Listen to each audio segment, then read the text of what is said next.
Hello everyone, welcome to my YouTube channel English literature zone. आज के video में हम लोग रिनेसेंस पीरियड के बारे में पढ़ने वाले हैं। तो वीडियो शुरू करते हैं। वीडियो जो है काफ़ी इजी लैंग्वेज में होगा। वीडियो के थ्रू अगर आपकी हेल्प होती है, वीडियो आपके सिलेबस का है, तो प्लीज़ आप लोग वीडियो को लाइक करना, चैनल को सब्सक्राइब करना और कमेंट करके बताना वीडियो आपको कैसा लगा। तो वीडियो शुरू करते हैं। ठीक है, सबसे पहले जो ये रिनेसेंस पीरियड है ना, तो ये इसका जो टाइम रहा है वो 1500 से शुरू होकर 1660 तक का रहा है। ठीक है, लेकिन बहुत जगहों पे आपको 1500 से लेके सिर्फ 1600 तक का पीरियड दिया हुआ होगा रेनेसेंस पीरियड का। आप कंफ्यूज मत होइएगा। मतलब 2-3 जगह पे चेक किए, मतलब तो बहुत जगह पे सेम 1500 से 1600 दिया हुआ था और बहुत जगह पे 1500 से 1660 तक दिया हुआ था। और नॉर्मली विकीपीडिया पे जो है वो 1660 तक का पीरियड दिया हुआ है, तो इसलिए हम यही मेंशन किए हैं। शुरू करते हैं notes. So far as Renaissance period is concern, मतलब जहाँ तक रेनेसेंस पीरियड का संबंध है, इट बिगैन इन 1453।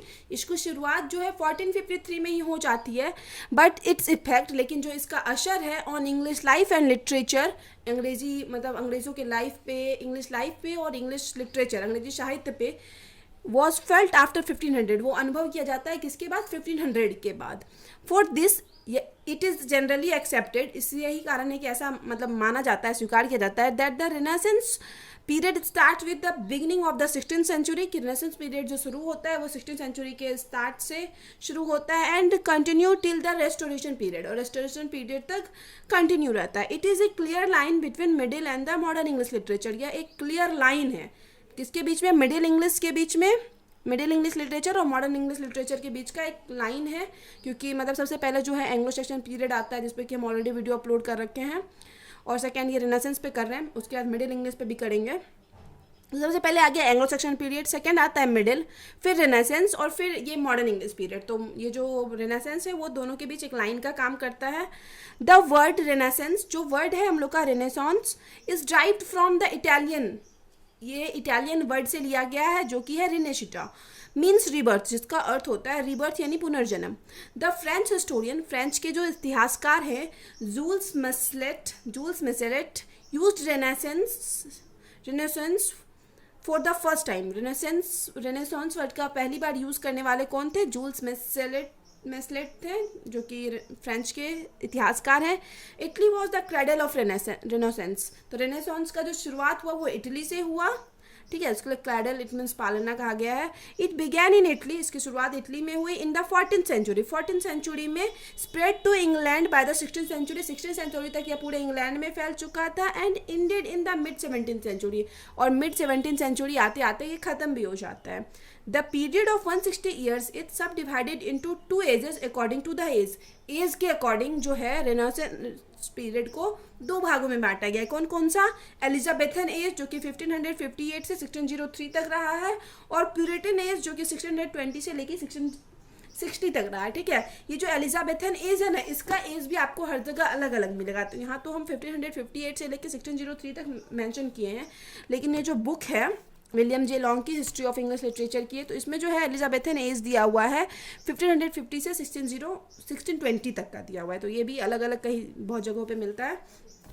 ये तो हम समझ गए कि एज के आधार पर रेनेसेंस पीरियड को 2 भागों में बांटा गया है। बट अगर हम लोग बात करें according to the names of political rulers, मतलब वहाँ जो राजा हुए उस टाइम, उस रूलर्स के आधार पे उसको 4 भागों में बांटा गया है रेनेसेंस पीरियड को। कौन कौन सा? सबसे पहले तो क्वीन एलिजाबेथ हुई थी, तो एलिजाबेथन एज आया। फिर जेकोबियन एज, जेम्स 1 आए थे तो उनके नाम पे जेकोबियन एज आ गया। कैरोलाइन एज आया चार्ल्स 1 के नाम पे, और कॉमनवेल्थ आया। तो ये नॉर्मल पॉलिटिकल रूलर्स, राजनीतिक जो रूलर शासक थे, उनके आधार पे ये 4 भागों में डिवाइड है, और एज के आधार पे 2 भागों में डिवाइड है। अब हम लोग आगे देखते हैं।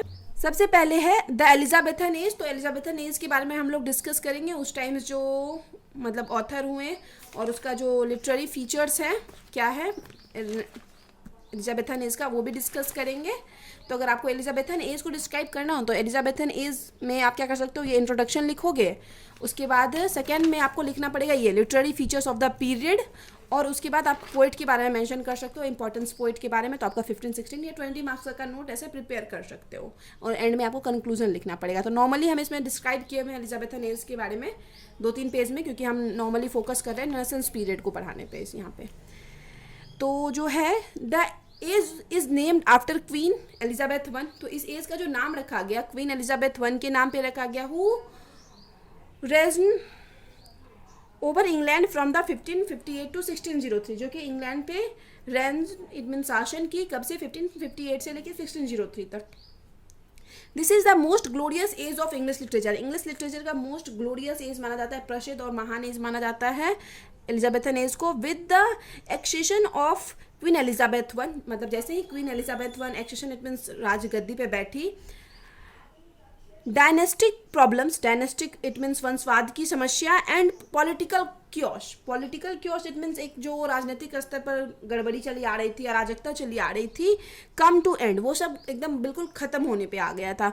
Geographical and astronomical discoveries, geographical it means भौगोलिक और एस्ट्रोनॉमिकल इट मीन्स खगोलीय जो होते हैं, खगोलीय खोज, वो जो डिस्कवरीज इट मीन्स खोज किया जा रहा था. Brought unlimited Fortune during this period, इस वजह से इस एज का बहुत ज़्यादा विकास हो रहा था, डेवलपमेंट हो रहा था जोग्राफिकल एंड एस्ट्रोनॉमिकल डिस्कवरीज की वजह से.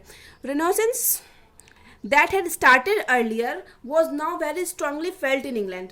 रेनेसांस जो कि स्टार्टिंग में शुरू हुआ था, अब मतलब एलिजाबेथन एज तक उसको बहुत अच्छे से फील किया जा सकता था इंग्लैंड में. अब आगे है major writers and their works. तो मतलब जो एलिजाबेथन एज है उनके जो मेजर राइटर्स कौन कौन से हैं हम नॉर्मली डिस्क्राइब किए. अगर आपको सिर्फ एलिजाबेथन एज को डिस्क्राइब करना है तो आप बड़ा कीजिएगा ताकि नोट्स बना रहे, वरना रेनेसांस पीरियड में छोटा छोटा ही डिस्क्राइब कीजिएगा. इसमें हम कुछ इंपॉर्टेंट ऑथर को डिस्क्राइब किए, जैसे थॉमस मूर है. His famous works is Utopia. उनका फेमस वर्क्स कौन है? Utopia. And it was originally written in Latin, और इसको ओरिजिनली लैटिन में लिखा गया है. तो हम क्या क्या डिस्क्राइब किए? Major writer on their major works. तो राइटर को और उनके वर्क्स को ऐसे डिस्क्राइब किए हुए. फिर Edmund Spenser, he is called as the poets of poet. Edmund Spenser को पोइट्स ऑफ पोइट कहा जाता है बिकॉज क्योंकि आफ्टर हिज डेथ, क्योंकि उनके डेथ के बाद मैनी लेटर इंग्लिश पोइट, जो ढेर सारे बाद के इंग्लिश पोइट हैं, follow his art of poetry, उनकी पोइट्री को उनके पोइट्री की कला को फॉलो करते हैं. उसके बाद है the Fairy Queens and the Shepherd's Calendar are his famous work. The Fairy Queen तो काफ़ी फेमस है, बहुत सारे यूनिवर्सिटीज़ के सिलेबस में भी हैं, तो ये काफ़ी उनका फेमस वर्क्स था. अब है आगे Thomas Kyd. He is one of the group of university wits. तो मतलब एक यूनिवर्सिटी विट्स का जो ग्रुप था उसमें से एक थे कौन? Thomas kids. हम यूनिवर्सिटी विट्स के बारे में नॉर्मली एक वीडियो ऑलरेडी अपलोड कर रखे हैं, काफ़ी मतलब फेमस है इंग्लिश लिटरेचर का जो ये पीरियड है. यूनिवर्सिटी विट्स जो वर्ड है वो काफ़ी फेमस है. His most famous works is, उनका जो मोस्ट फेमस वर्क है वो है द स्पेनिश ट्रेजेडी. अब आगे है sir Philip Sidney. He penned several major works including, ये भी ढेर सारा वर्क लिख रखे हैं, जैसे कि जिसमें शामिल है एस्ट्रोफेल and Stella, Arcadia and the defence of पोएजी, advancement of learning. ये सब इनका फेमस वर्क्स है. अब आगे यूनिवर्सिटी विट्स को भी थोड़ा सा डिस्कस किए हैं. It is the group of dramatist. ये ड्रामाटिस्ट का ग्रुप था, इट मीन्स कुछ ड्रामाटिस्ट थे इसमें add, who wrote and performed in London, जो कि लिखते थे और परफॉर्म करते थे लंदन में towards the end of 16th century, 16th century के एंड तक. They are called university wits. उन लोग को यूनिवर्सिटी विट्स कहा जाता था because they were the witty student of Cambridge और ऑक्सफोर्ड यूनिवर्सिटी, क्योंकि वो लोग स्टूडेंट थे, काफ़ी बुद्धिमान स्टूडेंट थे ऑक्सफोर्ड और कैम्ब्रिज यूनिवर्सिटी का.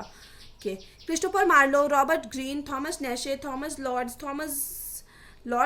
जॉर्ज पेलेंट, थॉमस किड, ये जो है यूनिवर्सिटी विट्स के ग्रुप के ऑथर है. और इसके बारे में अगर आपको डिटेल में पढ़ना है तो इस पर ऑलरेडी एक अलग से वीडियो हम बना रखे हैं. अब आगे Christopher Marlowe, Tamburlaine the Great, Doctor Faustus, the Jew of Malta and Edward second are his famous work. ये क्रिस्टोफर मार्लो का फेमस वर्क है. अब विलियम शेक्सपियर की बात करते हैं तो ये भी एलिजाबेथन एज में ही आते हैं. Shakespeare was known as England national poet. England के नेशनल पोएट के रूप में जाने जाते हैं William Shakespeare. And bard of Avon, और बार्ड ऑफ एवन के रूप में भी जाने जाते हैं. ही रोड 37 या 39 प्लेज लगभग माना जाता है कि ये लगभग लिख रखे हैं. एंड 154 सोनेट्स और 154 सोनेट्स लिख रखे हैं. इट मीन्स सोनेट जो होता है वो 14 लाइन्स की पोएम होती है. His some famous works are, उनके फेमस वर्क्स में शामिल है Henry 6 part 1, 2, 3, Richard 3, Love Liver Lost, Romeo and Juliet, a Midsummer Night's Dream, Richard 2, Richard 4 का भी पार्ट 1, 2 लिख रखे हैं, Henry 5, the Merchant of Venice, Much Ado About Nothing, Julius Caesar, As You Like It, Hamlet, Twelfth Night, Othello, और Hamlet दोबारा mention हो गया है, मैकबेथ, किंग लियर. ठीक है, ये सब उनका काफ़ी फेमस वर्क है. आप क्या करना ना, ये जो नीचे हम मेंशन किए ना, ये इनका काफ़ी फेमस वर्क है, तो इसको पहले मेंशन कर देना. ये Othello, King Lear, As You Like It, Macbeth, Twelfth Night, ये सब काफ़ी फेमस वर्क है, तो इसको पहले मेंशन कर देना. अब आगे है Ben Jonson. He wrote in the time when romanticism was the main mode of expression. तो बेन जॉनसन उस टाइम के ऑथर थे जिस टाइम जो रोमांटिसिज्म जो है ना वो मेन मतलब क्या था, मोड था, तरीका था एक्सप्रेशन का, इट मीन्स कुछ भी लिखने का. ही is called a new classist. उनको न्यू क्लासिस्ट कहा जाता था, न्यू क्लासिस एज के पोइट कहा जाता था, क्योंकि रोमांटिक पीरियड से पहले न्यू क्लासिकल पीरियड ही था. Because he followed the classical rules of drama, क्योंकि वो ड्रामा में अपने क्लासिकल रूल्स को फॉलो करते थे, इसलिए उनको क्लासिकल पोइट कहा जाता था, न्यू क्लासिकल एज का. जैसे उनका ड्रामा है Every Man his Humour, Volpone, the Silent Woman, the Alchemist is his famous work. ये सब इनका फेमस वर्क है. अब आगे देखते हैं. John Webster. John Webster road the white devil and the duchess of Malfi. The duchess of Malfi भी काफ़ी फेमस वर्क है जॉन वेबस्टर का, जिसपे कि हमको मतलब कमेंट भी आ रखा है वीडियो अपलोड करने का. अब आगे है literary features of this period. इस पीरियड की कुछ साहित्यिक विशेषताओं को देखेंगे. The Elizabethan age is regarded as the golden age in the history of English literature. English literature के इतिहास के गोल्डन एज के रूप में जाना जाता है. कौन? Elizabethan age. The Renaissance brought the ancient Greek and Roman wisdom to England. Renaissance की वजह से जो एनिशियंट ग्रीक का और रोम का विजडम, इट मीन्स एक मान लिया जाए अनुभव, बुद्धि, वो इंग्लैंड आ चुका था. ठीक है. The social life of England. England का जो सोशल लाइफ था was marked by a strong national spirit. मतलब वहाँ की सामाजिक जीवन में हम लोग को एक मजबूत राष्ट्रीय भावना देखने को मिलती है. रिनेसांस के टाइम साइंटिफिक प्रोग्रेस, ह्यूमनिज्म देखने को मिलता है, मानवता, रिलीजियस ब्रॉड माइंडेडनेस देखने को मिलती है, इट मीन्स धार्मिक व्यापकता, साइंटिफिक प्रोग्रेस, वैज्ञानिक विकास देखने को मिलता है, एंड इंटेलेक्चुअल प्रोग्रेस भी देखने को मिलता है. मतलब बौद्धिक स्तर पे भी प्रोग्रेस देखने को मिलता है. ऑल दिस एस्पेक्ट, और ये जो सारे पहलू हैं ऑफ द सोशल लाइफ मतलब वहाँ के सामाजिक जीवन के, are reflected in the writing of this period. इस पीरियड में जो भी राइटिंग मतलब जो भी लिखा गया वर्क, तो ये सारा चीज़ हम लोग को उस वर्क में देखने को मिलता है. जो मतलब ढेर सारा ऑथर जो हम डिस्कस किए, जो ढेर सारा वर्क लिखे इस टाइम. अब जो सेकेंड है हम लोग का, उसको डिस्कस करते हैं. Puritan age. The Puritan age is named after the Puritan movement in England in the 17th century. ठीक है. जो प्यूरिटन एज है ना, वो नाम रखा गया, प्यूरिटन मूवमेंट हुआ इंग्लैंड में, ठीक है, 17th सेंचुरी में, तो उसी पे इस एज का नाम प्यूरिटन एज रखा गया. मतलब ये चर्च को मतलब एक शुद्ध करने के लिए ऐसा कुछ मतलब आंदोलन, मूवमेंट चलाया गया था उस टाइम. अब आ गया Puritans were a group of English speaking Protestant. तो प्यूरिटन्स जो था ना, एक ग्रुप था इंग्लिश बोलने वाले प्रोटेस्टेंट्स का, who were dissatisfied with the religious reformation movement carried out. जो कि मतलब एक ग्रुप था ये प्रोटेस्टेंट का, जो कि क्या थे, डिससेटिस्फाइड, संतुष्ट नहीं थे, जो कि धार्मिक रिफॉर्मेशन चला रहा था, मतलब धर्म में जो बदलाव एक तरह से चला आ रहा था, carried out during the reign of Queen Elizabeth. मतलब क्वीन एलिजाबेथ के टाइम जो धर्म को लेके बहुत कम हो गया था, मतलब धर्म को बहुत ज़्यादा मतलब दर्जा नहीं दिया गया था. तो इस वजह से ये लोग क्या कर रहे थे, मतलब ये लोग उस चीज़ से डिससेटिस्फाइड थे.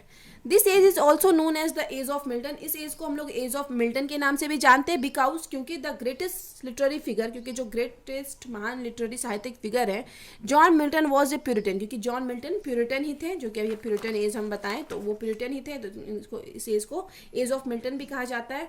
This period is remarkable for the decay of drama. ये पीरियड जाना जाता है कि decay of drama, it means drama का यहाँ पे एंड होने लगा, खत्म होने लगा drama. And closing of the theatres in 1642. और थिएटर्स भी बंद करवाया गया 1642 आते आते. एलिजाबेथन एज में जो ये सब चीज़ को बहुत ज़्यादा इंपॉर्टेंस दिया गया था, प्यूरिटन एज में आके ड्रामा धीरे धीरे खत्म होने लगा, और 1642 आते आते थिएटर भी बंद करवाया गया. Gave its jolt to the development of drama. और यही चीज़ एक जॉल्ट, इट मीन्स एक झटका सा देती है डेवलपमेंट, ड्रामा के विकास को एक झटका सा लग जाता है थिएटर बंद हो जाने की वजह से 1642 में. अब आगे the Puritan poetry also called the Jacobean and Caroline poetry. Puritan poetry को जैकोबियन और कैरोलाइन पोइट्री भी कहा जाता है. During the reign of James one के टाइम, अभी हम बताए थे कुछ टाइम पहले कि जेम्स वन के टाइम जैकोबियन था एंड चार्ल्स वन के टाइम कैरोलिन था, respectively can be divided into 3 parts. इसको भी 3 पार्ट में बांटा गया है. Poetry of school of Spenser, poetry of metaphysical poetry और पोइट्री ऑफ कैवेलियर पोइट्स. अब देखते हैं poetry of school of Spenser. The Spenserian were the follower of Spenser. हम जो बताएं कि ये मतलब अभी डिस्कस किए थे स्पेंसर के बारे में. एडमंड स्पेंसर जो इनकी एपिक पोएम है द फेरी क्वीन, काफ़ी फेमस है. तो ये जो है ना फॉलोअर थे इस टाइम स्पेंसर के, तो वही मतलब स्कूल ऑफ स्पेंसर के ऑथर के रूप में जाने जाते हैं. They considered Spenser as their master, अपने मास्टर मानते थे किसको, स्पेंसर, एडमंड स्पेंसर को. अब आगे है Phineas Fletcher, Giles Fletcher, William Browne are the poet of this age. वो इस एज के पोइट थे, मतलब स्पेंसर के फॉलोअर थे. अब आगे poetry of metaphysical school, metaphysical school के पोइट्री, ये भी काफ़ी फेमस है पोइट्री के लिए, मेटाफिजिकल पोइट, इस पर भी हम वीडियो अपलोड कर रखे हैं मेटाफिजिकल एज पे. अब आगे है the term metaphysical may be applied to any poetry. ये जो टर्म मेटाफिजिकल है वो किसी भी पोइट्री के लिए यूज़ किया जाता है which deals with the spiritual और फिलोसफिकल मैटर्स, जो कि स्पिरिचुअल, आध्यात्मिक और फिलोसफिकल, दार्शनिक मैटर से डील करता है, उससे रिलेटेड हो, वैसी पोइट्री को हम लोग मेटाफिजिकल पोइट्री कहते हैं. एमंग दिस पोइट्स, इन पोइट्स में John Donne is the most notable. John Donne सबसे प्रमुख मेटाफिजिकल पोइट के रूप में जाने जाते हैं. अदर मेटाफिजिकल पोइट्स वेयर, और जो दूसरे मेटाफिजिकल पोइट हैं वो है George Herbert, Richard Crashaw, Henry Vaughan, Thomas Carew, Abraham Cowley and the Andrew Marvell. ये सब भी काफ़ी फेमस मेटाफिजिकल पोइट है. The term metaphysical poet was first use by Samuel Johnson, और ये जो टर्म है मेटाफिजिकल पोइट का यूज़ किया गया पहली बार सैमुअल जॉनसन के द्वारा. ये भी मतलब ऑब्जेक्टिव पॉइंट ऑफ व्यू से ध्यान रखिएगा. आगे poetry of cavalier poet, cavalier poet के टाइम का जो पोइट्री है. The cavalier poet wrote in the 17th century. Cavalier poet जो है 17th सेंचुरी के टाइम लिखते थे and supported kings Charles one. और ये लोग चार्ल्स वन जो किंग थे, जो कि हम बताएं कि 4 राजा हुए इस पीरियड में, तो उनको सपोर्ट करते थे. This poets opposed metaphysical poetry. ये लोग मेटाफिजिकल पोइट्री के बिल्कुल अपोज थे. The best known of the cavalier poets are, और जो बेस्ट नोन कैवेलियर पोइट्स हैं वो हैं Robert Herrick, Richard Lovelace, Thomas Carew. Thomas Carew जो हैं वो मतलब मेटाफिजिकल पोइट भी हैं और कैवेलियर पोइट भी हैं, मतलब दोनों तरह की पोइट्री लिख रखे हैं. Sir John Suckling. अब ये यहाँ पे ख़त्म होता है, तीनों पीरियड के बारे में हम लोग डिस्कस कर लिए. अब हम लोग कंक्लूजन देखते हैं, निष्कर्ष देख लेते हैं. The Renaissance period and with the beginning of the restoration period. जो रेनेसेंस पीरियड है वो ख़त्म हो जाता है रेस्टोरेशन पीरियड की शुरुआत से. It makes a great effect on the development of English literature, या इंग्लिश लिटरेचर के डेवलपमेंट में एक बहुत बड़ा प्रभाव डालता है अपना Renaissance period. It was an important movement, और एक इम्पॉर्टेंट मूवमेंट, आंदोलन था that illuminated the whole English literature, जो कि पूरे इंग्लिश लिटरेचर को प्रकाशित करता है. Paradise Lost is the last great trump of Renaissance. Renaissance का जो लास्ट ग्रेट वर्क है, एक जीत मानी जाती है, वो कौन है, पैराडाइज लॉस्ट है, जो कि जॉन मिल्टन की है. और जॉन मिल्टन इसी वर्क्स की वजह से बहुत ज़्यादा फेमस हो गए थे, पैराडाइज लॉस्ट की वजह से. तो ठीक है, यहाँ पे वीडियो खत्म होता है.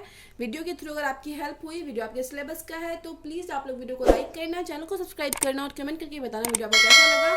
मिलते हैं नेक्स्ट वीडियो में नेक्स्ट टॉपिक के साथ.